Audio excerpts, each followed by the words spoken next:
Hi guys, இன்னைக்கு நம்ம பசுமை பூமியில ஜாதிக்காயை பத்தின அப்டேட் தான் பார்க்க போறோம். ஜாதிக்காயில விதைக்கண்ணு இருக்கு, ஒட்டுக்கண்ணு இருக்கு. ஜாதிக்காய் கல்டிவேஷன்ல நம்ம ஃபேஸ் பண்ற பெரிய ப்ராப்ளம் என்னன்னா, அது ஆண் மரமா பெண் மரமான்னு தெரிஞ்சுக்கிறது தான். அதை தெரிஞ்சுக்கிறதுக்கு 5 to 7 வருஷம் ஆகுங்க. இப்போ இதுக்காக இந்த டயத்தை வேஸ்ட் பண்ணி 7 வருஷம் வெயிட் பண்றதுக்கு நம்ம நர்சரியில பட்டட் பிளான்ஸே அவைலபிளா இருக்குங்க.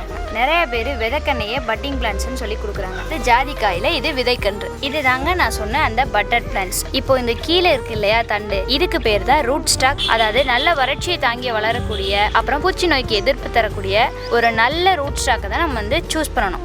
இந்த மேலே இருக்க பார்ட் தான் சயான். இந்த சயான் நம்ம எப்பவும் சூஸ் பண்ணுறது ஹை ஈல்டிங் வெரைட்டியில தான் சூஸ். இந்த பார்ட் தாங்க நம்ம பட்டிங் பண்ண பிளேஸ். உங்களுக்கு தெரியும், இது ரூட் ஸ்டாக்கு, இது சயான். இனிமேல் நீங்கள் நர்சரியில் செடி வாங்கும்போது பட்டட் பிளான்ட்ஸ் எப்படின்னு கரெக்டாக ஐடென்டிஃபை பண்ணி வாங்குங்க.